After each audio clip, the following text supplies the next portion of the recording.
So, Dr. Haidt, we've met and spoken a number of times, and this new book of yours, The Anxious Generation, was, I suppose, was it a particular interest to me?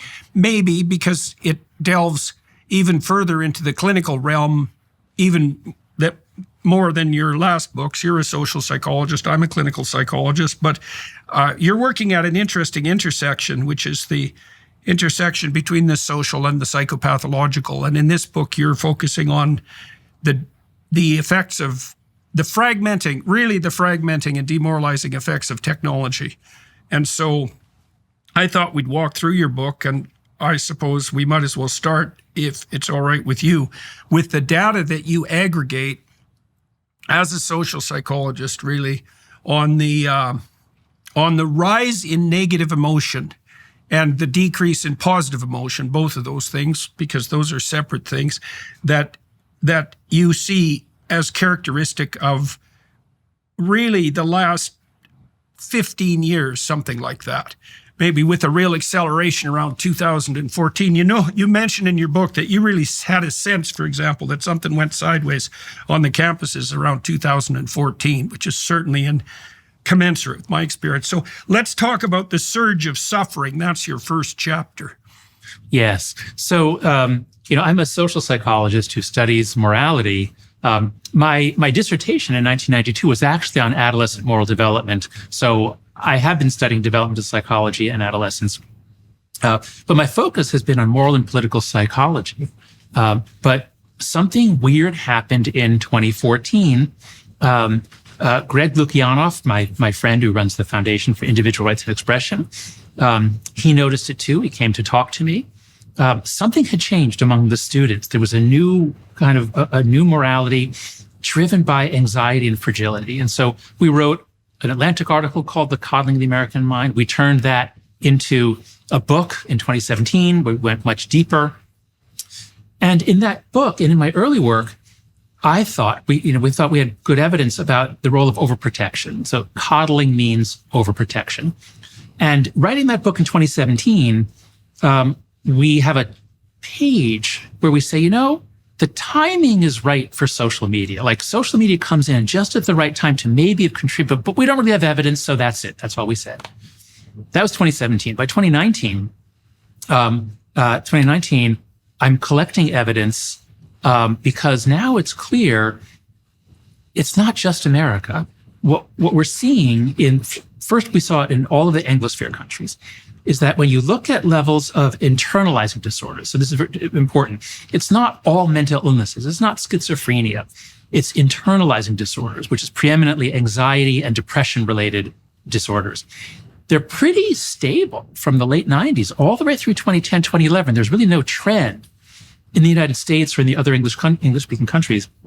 And then all of a sudden, there's an elbow, like around 2012, 2013, there's an elbow, and the rates go up very sharply for girls with more of a curve for boys. And that's a clue. The different shape is an important clue. But for girls, 2011, 2012, no sign of a problem. 2014, 2015, it's off to the races with depression, anxiety. We see the same thing in self-harm. And it was when I realized that it wasn't just America. When I saw the same graphs in Canada, the UK, Australia, and more recently we looked all over Europe. We find it strongly in Northern Europe. That's when it became clear something big is happening to human children, at least in the West. We don't have good data from East Asia or the developing world, but all across the West, something terrible began happening around 2012, 2013. So that was the empirical puzzle that came to us as college professors and that came to us in the national data. And that's what launched me on this book. Yeah, well, it's an important coda that you mentioned there, that it wasn't only rates of self-reported depression and anxiety, right? Because I know there was a criticism directed at your work by a psychiatrist who pointed out or claimed that the self-report data might be unreliable. For example, people can exaggerate their symptomatology. They can be trained to do that. They can do that to attract attention to themselves. There can be competition for psychopathology. That's part of the structure of a contagious psychological epidemic. But you pointed out quite rightly, I thought, that you saw the same data in episodes of self-harm, particularly among young women, which is a much more direct behavioral measure of that proclivity for negative emotion. And I should point out clinically, just for those who are watching and listening, that anxiety is a response to the threat of destruction, psychological or physical.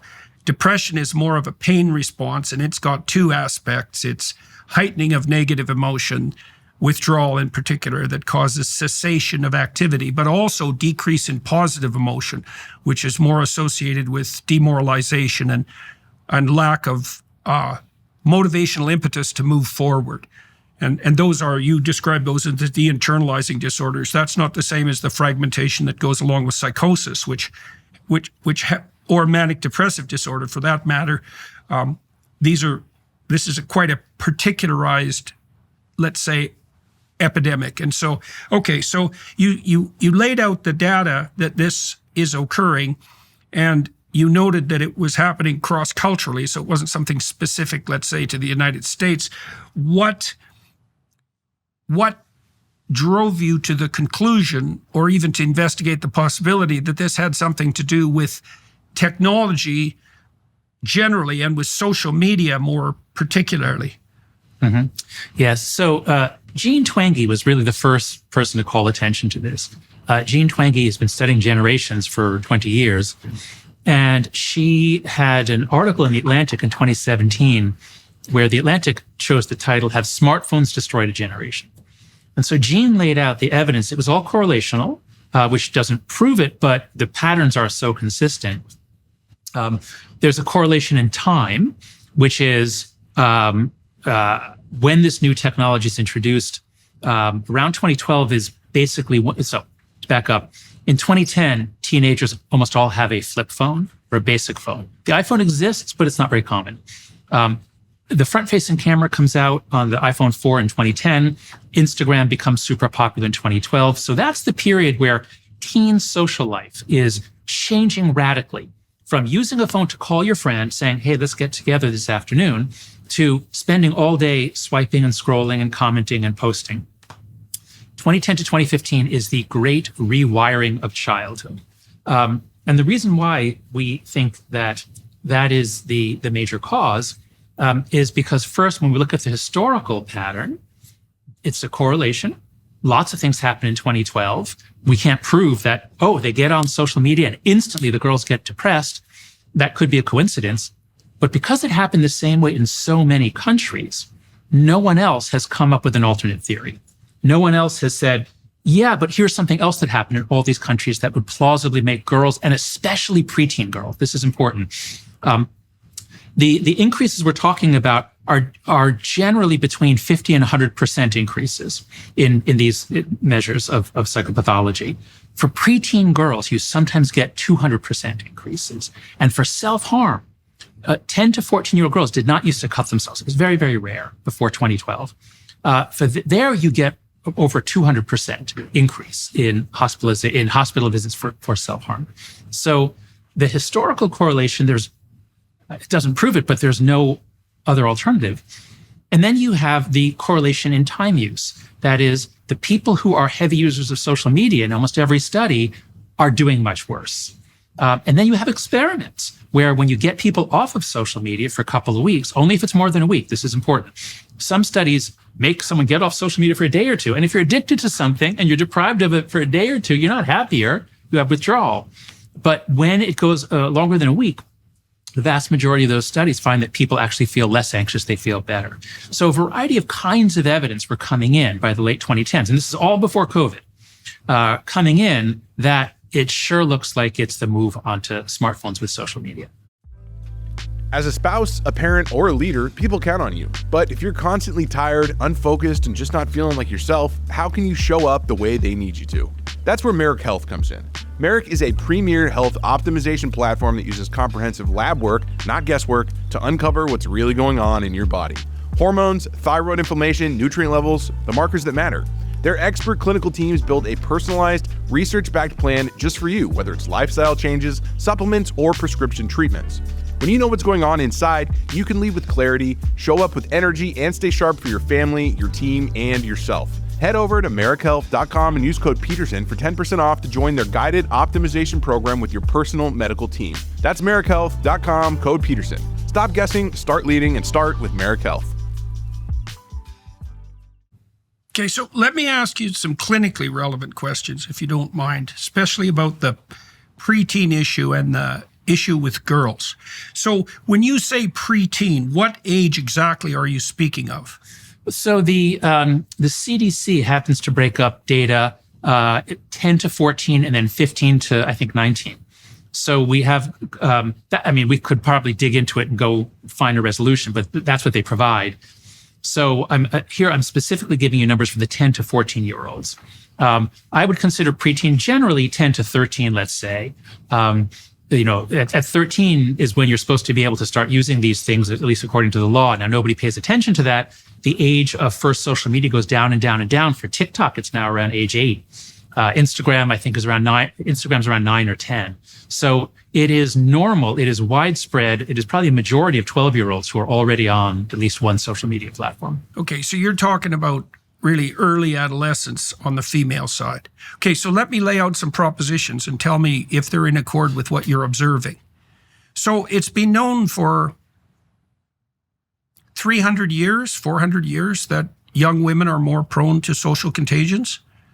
There's a great book called The History of the Unconscious by Henri Ollenberger, and he traces the history of psychoanalytic thought way back before Mesmer and documents the hysteria, so to speak, which was the Freudian version of social contagion, literally back, it's 300 years. So it's very well documented. It's a great book, by the way, very useful for the sort of thing that you're investigating. And then the question might be why. So I'm going to lay out some hypotheses and you tell me what you think. So the first is girls tilt more heavily towards negative emotion in general, and they're more agreeable by temperament, which means that it may mean that consensus is more important to them, like social consensus, but also that they experience a given unit of threat or pain with more emotional intensity. And that really seems to kick in about the same time puberty kicks in. Now, there's various reasons for that. Women are more susceptible, you might say, particularly at puberty, sexually and physically. And then you could also make a case that their nervous systems are wired for the protection of infants rather than for their own optimal social functioning. I think that's a reasonable hypothesis. In any case, it's well documented across the world that differences in negative emotion and agreeableness seem to emerge in early at puberty, and then they're permanent.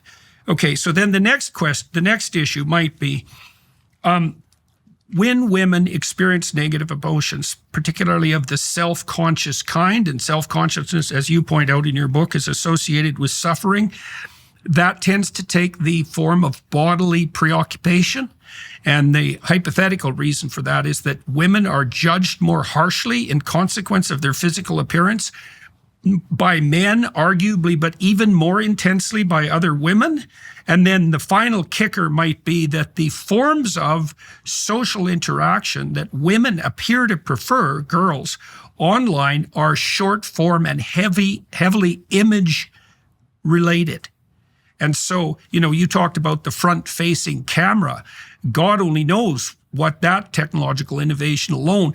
And then you could imagine one final thing, which is, it's one thing to compete for social priority on the basis of your appearance, all things considered, with a small, close group of peers. It's another thing to compete with the whole bloody world in terms of maximal attractiveness. And then there's the final issue, we might say, is that the internet never forgets. And that's a big problem too. So I'm wondering what you think of those potential contributing factors. Well, and also finally, girls hit puberty earlier than boys, so they have to contend with the complexity of the introduction of the sexual, let's say, at an age where they have less experience than boys do when they encounter puberty. So anyways, those are some of the potential contributors, as far as I'm concerned, to the differential susceptibility. I think every one that you mentioned is plausible. The way I approach in the book, and again, I'm coming from social psychology, I think we'll end up in the same place. And especially, I want to especially flag the social contagion. That's really powerful, really important. The way that I approach it is drawing from, say, Simon Baron-Cohen's work on autism. And so, we all start off as girls in utero. And if there's a Y chromosome, you get a little testosterone. It changes the body over to the male pattern, changes the brain over to the male pattern on average. And the male brain becomes a little less about empathizing, a little less socially connected, and a little more about systemizing. And this is the biggest difference the biggest gender difference in interest is things versus people. Girls and women are just more interested in people. They want to know. They have a more elaborate mental map. They are interested in who said what about whom and how did she know that he thought that. Whereas guys are just much more clueless about that. Guys are shifted over a little bit on the spectrum towards autism. And that is going to help us explain the boys' story, because that's going to be more about video games and all sorts of other things. It's not as much about social media. But the girls' story focuses very much on social media. Now, why is the curve so sharp for girls? You almost never get such sharp curves in mental illness data. And I think this is because, as you said, girls have long been more prone, teenage girls have long been more prone to social contagion. And I review a study from the 90s, a historical study, that there are two different kinds of social contagions. There are those that involve motor behavior, like tics, and also dancing fevers, where people in the Middle Ages would dance for days and sometimes die of exhaustion. So there are some that are motor, and there are some that are more anxiety related and maybe fainting. And so girls are more subject to both of those kinds of social contagion. And so I think the reason why it's so sharp for girls, and especially self-harm, is that is a very particular behavior that very few people would think of doing on their own. But when you super connect all the girls in 2012, because they all get on Instagram, or not all, but most get on Instagram right around 2012, 2013, suddenly you have these pools, these discussion groups, these places where girls are sharing their anxiety, and the more extreme your suffering, the more extreme your anxiety, the more support you get. So they're incentivizing each other to be more and more extreme. And some girls are self-harming. And while has not been so rare for older teens, it used to be extremely rare for 10, 11, 12-year-old girls. They didn't used to cut themselves. So I think many of the things you said, the greater susceptibility to negative emotion, which especially comes out at puberty, hormonal changes change so much about boys and girls. The greater social connectedness, so that girls are just much more affected by what they see. The desire for approval in the eyes of others, and all of the things you said about being judged by social appearance. There's even a quote, I think it's in Marcus Aurelius, about what a shame it is that girls are just judged for their beauty, their sexual potential, something like that. Right at puberty, girls become objects in that way. And we haven't even mentioned porn. So many, the premature sexualization of kids. So for all these reasons, I think it's been tougher on girls. Now, to be clear, we'll get to the boy story soon, I hope. To be clear, if we check in on kids at 14, the girls are doing worse. There's no doubt about that. Their measures of anxiety and depression, self-harm are worse. Now, boys' suicide rates are much higher. That's a different story. Boys' suicide rates are much higher. But the percentage increase in suicide is often a little bigger in girls than boys. So they're both going up. The boys seem to be doing better at 14 because they're spending huge amounts of time on video games and porn, and that's really fun. They're enjoying that. Now, they're lonely because they don't have friends the way, when you and I were kids, we had a gang of friends. But they don't seem to be doing as bad at 14. Now, at 28, I think they're actually doing worse, but we'll come back to the boys' story later. Okay. Well, I guess there's a couple other factors that we might consider too. One is more abstract, the other more concrete. The abstract one has to do with fertility suppression among females. And so that's a pronounced tendency in primate communities, by the way, that the females aggregate conspire, you might say, to suppress the fertility of other females. That's the motif in Snow White, by the way, with the evil queen. And the other issue with regards to social media that's extremely relevant as far as I'm concerned is that social media, the online landscape, I think facilitates female psychopathy very specifically, because women, when they're savaging one another, men do the same thing to each other, by the way, and men can play the same game women do. But this is still the female pattern of antisocial behavior is anonymized reputation savaging, right? And exclusion. Cancel culture, for example, looks like a manifestation of female type antisocial behavior. And it's really amplified by social media because you can denounce anonymously with not only with no cost, but likely in the consequence of it is that you'll attract attention and even positive attention. And so I'm quite afraid that the online world, what would you say? It decreases our ability to inhibit psychopathy by a lot. And that's a big problem. And so the proclivity of women to attack one another, such as it is likely amplified on social media, and the consequences of it decreased. So those are additional potential contributing factors. Absolutely. The male aggression has always been backed up ultimately by the threat that if you don't back down, I could beat the hell out of you. And so when everything moves online, you're not going to beat people up online. So life doesn't get that much worse for boys when they get on social media. But for girls, as you say, it's reputational destruction and damaging their relationships. It's relationships and reputation. You can savage them both. And the fact that you can now do it anonymously, and especially the most savage thing that kids were exposed to, or these various apps like Yik Yak, there was a YOLO, I think it was called, where tea, like Spill the Tea, where you can anonymously gossip about anyone. This is horrible.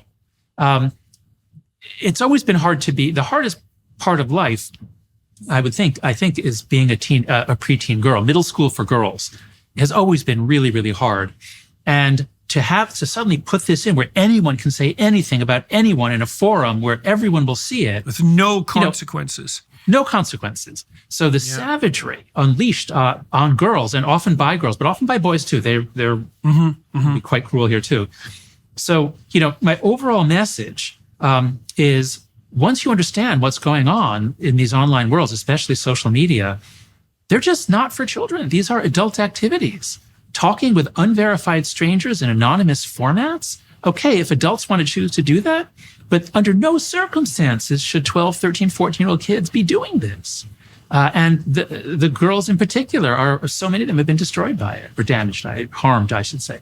Well, and you make a very interesting juxtaposition in your book about too much supervision in the real world and no supervision at all in the online world.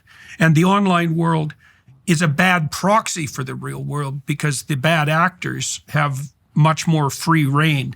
So, it could easily be that the online world, in a sense, is an unplayable game. It doesn't generalize to the real world.